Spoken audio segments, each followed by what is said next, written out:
Hey guys, it's Theo here, the host of the Conquering Dyslexia podcast. Today we're talking about how you can make your strengths so strong that your weaknesses don't matter. Your weakness of dyslexia, the weaknesses of not being able to do certain things as good as others. But because you have these weaknesses, obviously, but because you have such big strengths, that people don't focus on your weaknesses. People focus on your strength, thinking, Jesus, this person's so good in this area. Then people may not see the weaknesses, or people won't take them into consideration because you're so good. Anyway, guys, hope you enjoyed today's episode, and please subscribe. Please get this podcast out to people who need it. If you don't feel people need it, don't get it out to people, but do what you can. I really appreciate it, because I do put a lot of work and a lot of time and effort into these and try and deliver as much value here as possible. So if you could do that, that would be really cool. Anyway, guys, hope you enjoy today's episode and have an amazing day. So the big question is this: how can dyslexics like us create a place, a community, a tribe where people at any stage of life can come and solve any challenge, amplify their strengths, and ultimately help them become who they were meant to be, or in other words, conquer their dyslexia? That is the question, and this show is the answer. My name's Theo Goff, and welcome to the Conquering Dyslexia podcast. What's happening, guys? Today we can use our strengths to overcome our weaknesses. And I think that's what I want to get into the conversation here. And so basically, it has been I just finished the second day of teaching. I remember I did a podcast episode 2 days ago. No, yesterday for my first day of teaching, before it actually happened. And that was 2 classes completely online. I went to the school, done the 2 classes online. It was really funny because I live about 2 miles away from the school, and I didn't want to keep spending money for basically taxis. It's not expensive compared to the US or the UK, but I didn't want to. I didn't want to spend any money because I'm not working here yet. I haven't got paid yet. But anyway, so I bought a little bike. I was cycling there, and I didn't have a big enough bag to pick because I had a lot of work stuff to bring. So I just cycled in my work clothes. For 2 miles, it won't be fine. It'll be fine. It's not too hot yet. But as I was cycling, it thunderstormed. I mean, the clouds opened, God came through, and water was everywhere. I actually got to work drenched through completely. And it's a bit embarrassing, quite funny. Good first impressions, eh? First day at the school. But anyway, I got there. These clothes were really thin, so it didn't take too long for it to dry out. But it drew out, and then I started the lesson. It was at 9. I got there about 10 past 8. And a lot of times speaking to the people, getting used to the environment, the teachers, and that. I've seen them before, but just get used to them again. And I did the lesson, and the first lesson went really good. Second lesson didn't go too well according to plan. But basically what I was doing, just asking people, because I had this slideshow that I made and had spells corrected, and I taught it before with a different group. And I thought this would be easy, so I can ask them, get their names. Biggest thing is names. I can't remember names to save my life. And, my hip.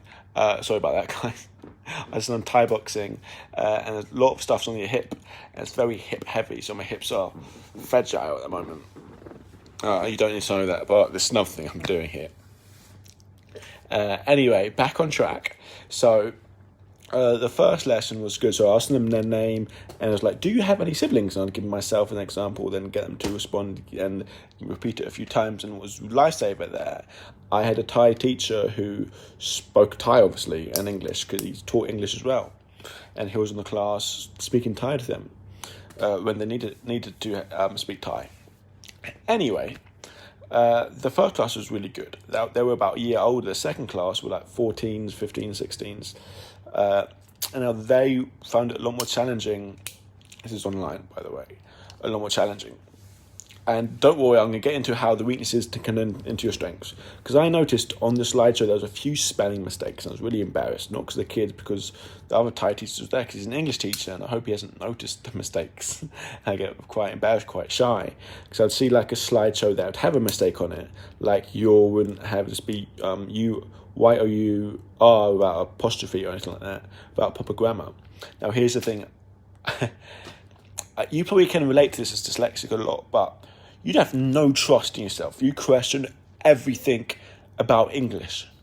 You don't know if it's this or if it's that, and you think it's this, but you're not sure, and you have to double check it with something that you trust. You do not trust your brain for anything. You'd be so sure a word is spelled a certain way, and it wouldn't be. And this is because we've been grown up in an environment where we think we're so sure in a certain way because we're sure someone told us how to spell something a certain way or how to do this a certain way, and then it turns out we were wrong because someone else says we're wrong, and we learn a new way, then someone else says we're wrong, and we think we learned that, and someone else says we're wrong, and over and over and over again, and it leads to no self-confidence in our ability to be confident in our ability in English, and it's something I still have, and you can say I struggle with it, but it's a necessary fear because, to be truth, I still struggle with getting the right answer. If I got the right answer, if I know I trust myself, I would be right, then it'll be fine. But the fact is, I can't because I'm not right a lot of the time. So anyway, that happened, and there'd be slides that has a spelling mistake, try and skip over it, and the second class wasn't really responsive. And now I feel like we're coming into the strengths part of it. Being in a group dynamic, I'm very good at, I would say, leading a group, or very good at talking to a group, whether it's online, whether it's this, whether it's that, and trying to get the most out of people. I'm good at pushing people. I'm good at even teasing people in a good way. I'm good at trying to really pick people on the spot just to get some interaction, just to get some energy in the room. So where this really comes into play was the second day I was there. I thought I only had a lesson from 9 to 10 and that was it the whole day. I was like, oh, easy. But then they said to me when I got there, I said, oh, there's a class actually coming into school because it was all online at that point. I was in school teaching online. And so there was like, class coming into school. It's M4 class, which is the same 14, 15, 16-year-olds. So they're coming in person. And I was like, oh, cool, great. When can I meet them? So you're going to teach them at 2 p.m. Between between 1 and 3 p.m. you'll be teaching them for 2 hours. I was like, oh, great. I do want to see them and teach them, but I had plans. Anyway, I got a lot of work done inside the school, and I was going to teach them this. And everything was because the thing with Thai culture, everything gets thrown off on you last second. Not a lot of things are planned. So when these people came in, I had to teach them, and they had no projector. I could not use the slides that I've made up. I have to use my own handwriting. Something about me, I've got rubbish handwriting. I can't even read my own handwriting, even though if it's spelled correctly. That's how bad it is. So I had to use my handwriting to do things. I had certain question dialogue because I set goals. Okay, what do you have to learn first? Their names. I have to get the names written down perfectly, so I can rehearse them. I can learn them. I can do this. I can do that. I had to get the names written down. I had to get certain things in the right order, in the right way. And what was really challenging for me in the class was, okay, how can I, if I'm supposed to set them homework and write them things down, and because the class before, I was sitting there for an hour, because I taught from 2 to 3, but I was sitting there for 1 to 2, just doing nothing really. And this teacher was basically talking to them. And I was like, I can't talk to them for an hour. They don't understand the language I speak. And I was like, okay, that's not what I'm going to do. And I just hate the idea of talking to kids and without having that much interaction, because it's just not how I learn in any capacity. I don't learn only auditory. And so it's, I understand a lot of people just learn through auditory, and that's a proportion of the classroom. It's not nowhere near the whole classroom. It's nowhere near the effective strategy. But that's what they were doing. That's what they're used to. But when I was teaching, I was like, hell no. So I got them speaking a lot. I got them, because I had these things, okay, greetings. I go, hello, it's nice to meet you. What's your name? No, or like, hello, it's nice to meet you. My name is this. What's your name? They go, oh, my name is this. It's nice to meet you. And bloody, bloody, bloody. There's greetings, there's meeting a friend, there's saying goodbye. Only 3 lines of dialogue. One for greeting, one for there's 2 lines. For greeting, it's hello, my name is this. What's your name? And I invented this person called Tim, who had a personality by the end of it. And the person said, oh, my name is this. It's nice to meet you. That's the first line of dialogue. Second line of dialogue, they did meeting a friend. They go, hey, Tim, hey, name, like Tim, how are you doing? And the Tim would go, I'm doing great, thanks. How are you doing? How are you? Second dialogue, 2 lines. Third dialogue, it's saying goodbye. I go, goodbye, Tim. Tim goes, goodbye, teacher Theo. It was nice to meet you. Or see you later. And then Theo goes, see you later. Whatever. 3 lines of dialogue, very short. But the whole hour, I got them practicing that in a fun, engaging way. At the start, it was very awkward for the people, but I was like, come on, let's do this. And then by the end, they were laughing, doing this, really enjoying it, really understood what I was saying, because we repeated the same things. And I got to understand the class. And I felt it was a very, very good, productive lesson. And I don't want a lesson where they're not doing anything, when they're not interacting, they're not talking, they're not doing it, because I don't think you learn a language by sitting down your bum and not talking. So anyway, I found that lesson was very, very, very good. And I found they learned a lot. And I feel the other people really enjoyed the lesson. The teachers enjoyed being there, watching it, being engaged, as well as the kids. My handwriting was atrocious. Every single letter, because I wrote it down on my little notes on my book, or I just wrote letter from the actual PowerPoint. And I'd write a letter, look back, write a letter, look back, write a letter, oh, is there a comma there, is there a capital letter here, and I'd get capital letters and commas all mixed up. My handwriting was atrocious. I'm very sure they noticed that. But I'm also sure they noticed that the kids were really engaged and really learning it. So my whole point in this is that I prepared as much as I could. But because over time, I spent like 3 years in a school, taught like group sessions, exercise-wise. I built up a personality in a group context where I feel comfortable, done multiple years public speaking.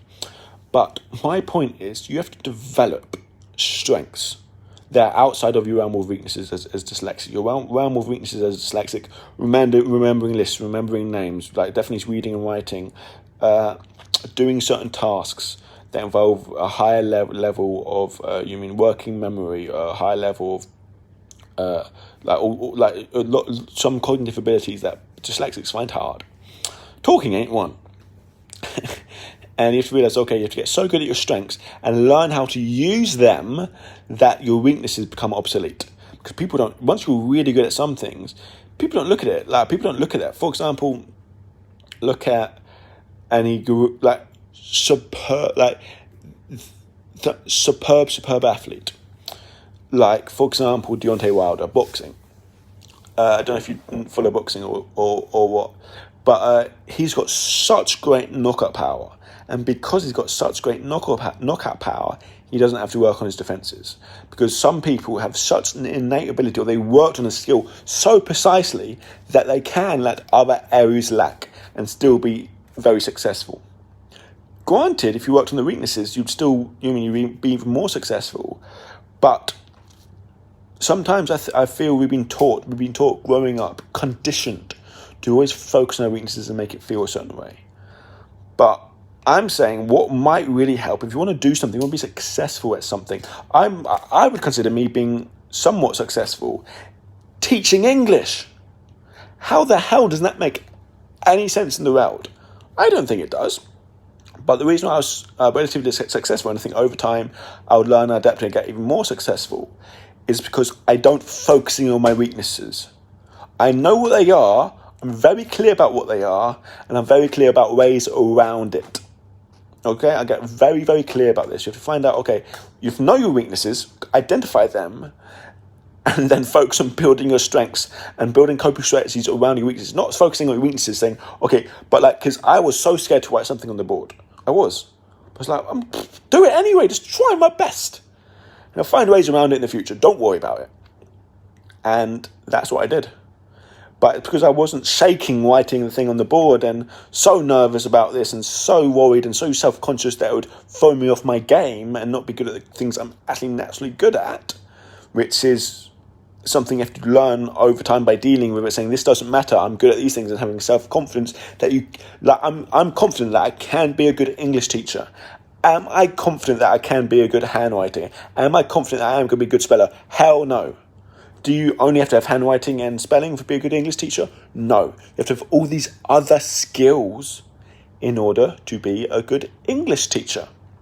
So I'm focusing on the other skills that I can get so good at. And I can find some coping strategies with my weaknesses. Therefore, I can be a good teacher. And does that mean I have to work harder than other people? Yes. Does that mean I have to find a way around problems? Yes. Does that mean I have to change the way I teach compared to traditional standards? Hell yes. And that's it. That's it, guys. And I really want us to realize we want to do something.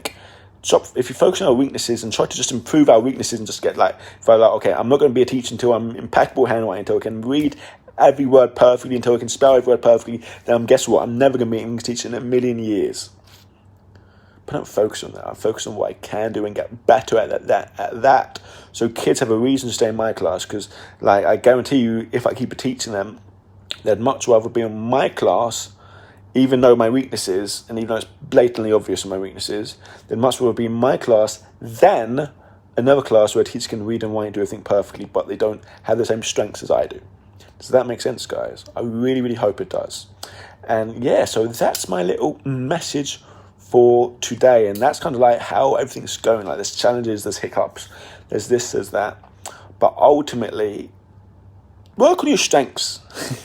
Find ways about problems, and then things can seem a lot more easier. Anyway, guys, I hope you have a great, amazing rest of the day, and I'll see you all again soon. Bye, guys.